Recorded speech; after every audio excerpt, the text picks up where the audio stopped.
Welcome to our YouTube channel Jyoti Shikshalaya and good morning to all of you. तो आज सुबह की क्लास में हम करेंगे लीनियर अलजेब्रा का सूडो इन्वर्स और मोरे पेनोर से इन्वर्स क्या होता है। ठीक है, इसको हम कैसे फाइंड आउट करते हैं। ठीक है, ये इन्वर्स हम तब फाइंड आउट करते हैं जब हमारे पास m और n बराबर नहीं होते हैं, मतलब हमारे पास मैट्रिक्स स्क्वायर नहीं होती है। क्योंकि अभी तक हमने जो इन्वर्स फाइंड आउट किया है वो स्क्वायर मैट्रिक्स का किया है, लेकिन अब यहाँ पे मैट्रिक्स स्क्वायर ना होकर रेक्टेंगुलर मैट्रिक्स हो सकती है। ठीक है, जहाँ पे m और n बराबर नहीं हो, तो इसमें केस अराइज होंगे। तो देखो अब हम इसको कैसे फाइंड आउट करते हैं सूडो इन्वर्स का। ठीक है, बहुत ही ईजी कंसेप्ट है, यहाँ पे ईजी क्वेश्चन है, कुछ नहीं ज़्यादा इसमें मुश्किल है। नाम से ही बस थोड़ा सा ये लग रहा है कि नाम ही थोड़ा अटपटा है इसका, सूडो इन्वर्स, पता नहीं क्या भला होगी, मतलब कैसे इसको सोल्व करते हैं, क्या करते हैं, बहुत ही इजी है। ठीक है, तो चलिए शुरू करते हैं। ए एम क्रॉस एन हमारे पास है such that R n to R m. ठीक है, एम क्रॉस एन की मैट्रिक्स है आर एन से आर एम तक। यहाँ पे केस हम लेंगे जब एम और एन बराबर है तो वो स्क्वायर मैट्रिक्स बन जाएगी।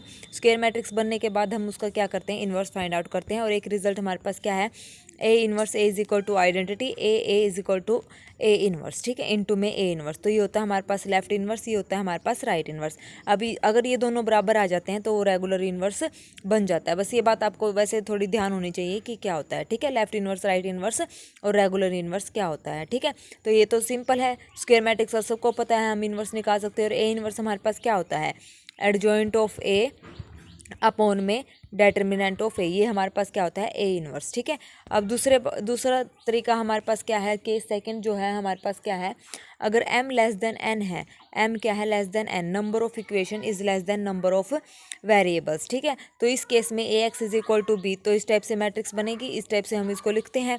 तो यहाँ से नंबर ऑफ इक्वेशन अगर less than number of variable है तो इनफाइनाइट सॉल्यूशन हमारे पास होते हैं। क्या होते हैं, इनफाइनाइट सॉल्यूशन, जब m लेस देन n होता है। और जब m हमारे पास ग्रेटर देन होता है तो the system has no solution, system के पास कोई भी सॉल्यूशन यहाँ पे एग्जिस्ट नहीं करते हैं। जब सॉल्यूशन एग्जिस्ट करते हैं तो उस केस में देखो कैसे करते हैं, A X is equal to B, तो यहाँ पे अगर रैंक ऑफ ए एन के बराबर आ जाए, यानी कि रैंक ऑफ जो इस यहाँ से जो हमारे पास मैट्रिक्स बनेगी ए इंटू आर्गुमेंटेड मैट्रिक्स बी भी बनेगी हमारे पास। ठीक है, तो यहाँ से रैंक ऑफ ए और ये rank of A augmented matrix B और रैंक ऑफ ए बराबर है एन आ जाए, तो यहाँ से हमारे पास होते हैं यूनिक सॉल्यूशन। अगर ये बराबर नहीं आते, यानी कि rank of A is less than rank of augmented matrix आ जाए, तो नो सॉल्यूशन एग्जिस्ट, यानी कि कोई भी सॉल्यूशन यहाँ पे एग्जिस्ट नहीं करता है।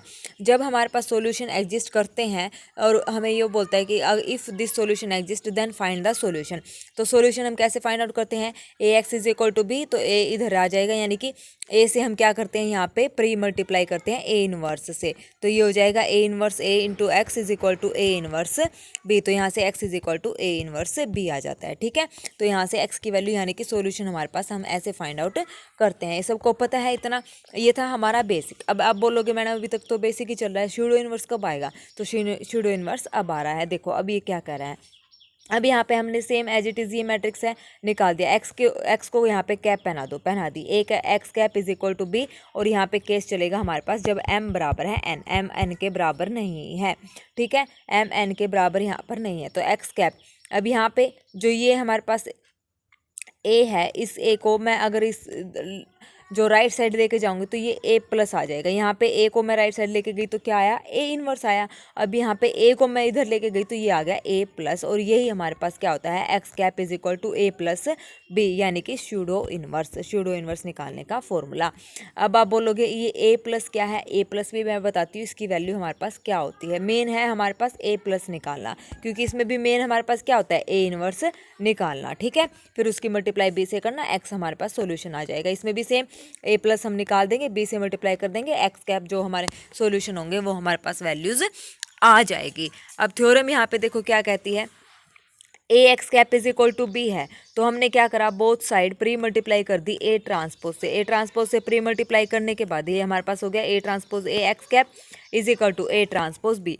अब हमने यहाँ पे क्या किया, ए ट्रांसपोज ए का इनवर्स कर दिया, बोथ साइड प्री मल्टीप्लाई, तो ए ट्रांसपोज ए का इनवर्स से प्री मल्टीप्लाई, ए ट्रांसपोज ए के इनवर्स से प्री मल्टीप्लाई, और इधर क्या है, ए ट्रांसपोज ए, ये है A transpose A x cap और A transpose A B as it is. ठीक है, तो इनवर्स से प्री मल्टीप्लाई कर दी, यहाँ पे तो बन गया आइडेंटिटी, तो ये बन गया हमारे पास एक्स कैप, और ये बन गया ए ट्रांसपोज ए इनवर्स, और यहाँ पे है ए ट्रांसपोज इंटू बी, और इस कंप्लीट को हमने नाम दे दिया ए प्लस। तो ए प्लस की वैल्यू हमारे पास क्या है, ए ट्रांसपोज ए इनवर्स और ए ट्रांसपोज इसके साथ इसके मल्टीप्लाई। तो ये हमारे पास आ गया ए प्लस, यानी कि ए इनवर्स निकालने का फॉर्मूला, सूडो इनवर्स निकालने का फॉर्मूला ए प्लस। तो ए प्लस की वैल्यू, अब आपको अगर ये बोल they find the inverse of this matrix, तो हमें क्या फाइंड आउट करना है, ए प्लस निकालना है। ठीक है, अगर ये मैट्रिक्स आ जाए तो उसका जो इन्वर्स है वो कैसे निकालना है, ए प्लस। ठीक है, ए ट्रांसपोज। तो ये मैट्रिक्स देखो एग्जांपल से अच्छे से समझ आ जाएगा। अब ये सूडो इन्वर्स से करना है, हमें पता है इसका, अब हमसे पूछ लिया फाइंड ए इन्वर्स,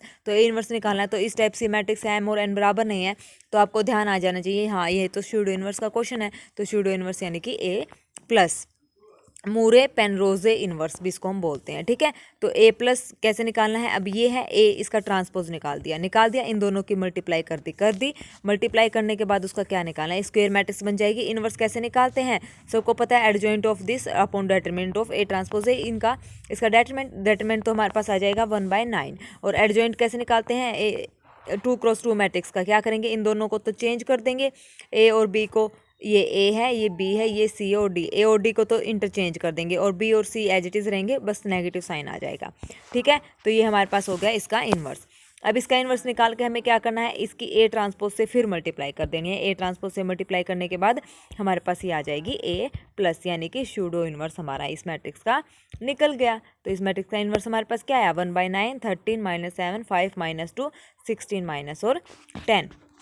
ठीक है, बहुत ही इजी कंसेप्ट है ये, बहुत ही इजी क्वेश्चन है। इसका जो पीडीएफ है आपको मिल जाएगा और आपको बस ये पता होना चाहिए कि कैसे क्या करना है। ये 3 केस हमारे पास थे, चौथा केस था m not equal to n का, क्योंकि अभी तक हम 3 ही केस पढ़ते आए हैं। चौथा केस हमारा ये है सूडो इन्वर्स, जहाँ पे m और n बराबर नहीं है। ठीक है, तो अब हमने ये सुबह वाली क्लास में ये मूरे पेनरोजे इन्वर्स यहाँ पे कर लिया है, हमारे सिलेबस में मेंशन था। अब उसके बाद हम करेंगे ग्राम स्मिथ ऑर्थोगोनलाइजेशन प्रोसेस, ये मैं दोपहर वाली क्लास में आपको करवाऊंगी। ठीक है, जो नेमिंग है वो एक एक कर लेंगे, लेकिन वो है एक दिन में 2 से 3 वीडियो बन गई या 3 से 4 वीडियो बन गई, इसका कोई मतलब वो नहीं है, आप देख लेना। लेकिन जो नेमिंग है वो अलग अलग करवाने में मेरे को लगता है कि बेनिफिट होगा, क्योंकि मिक्स करवाऊंगी तो मिक्स हो जाएगा। तो अब दोपहर वाली क्लास में हम ग्राम वाला कर लेंगे, शाम वाली में देखेंगे कि हम कौन सा टॉपिक यहाँ पे करें। लेकिन ये है कि 1-2 दिन में इसको कंप्लीट कर ही देंगे लीनियर अलजेब्रा को। आज 3 सितंबर हो गई, 22 सितंबर का हमारा एग्ज़ाम है। ठीक है, तो 1 से 2 दिन और यहाँ पे लगाएंगे और लीनियर अलजेब्रा हमारा यहाँ पे फिनिश हो जाएगा। और उसके बाद जो हमारा एनालिसिस है ना, एनालिसिस में भी सबसे पहले हमारे जो मेन टॉपिक्स हैं वही करेंगे, ताकि हमें मतलब पेपर में अगर मान लो पेपर तक हमारा ना भी हो, बाकी मेरी पूरी कोशिश हो जाएगा। तो एनालिसिस में भी हम जो नेमिंग है वो करेंगे और जो मोस्ट इंपॉर्टेंट टॉपिक्स रहेंगे वो यहाँ पे करेंगे, जो मतलब पूछने के चांस हैं। ठीक है, तो ज़्यादा टेंशन मत लेना, अपनी तैयारी आप अच्छे तरीके से करना और वीडियो से आपको ज़रूर हेल्प मिलेगी।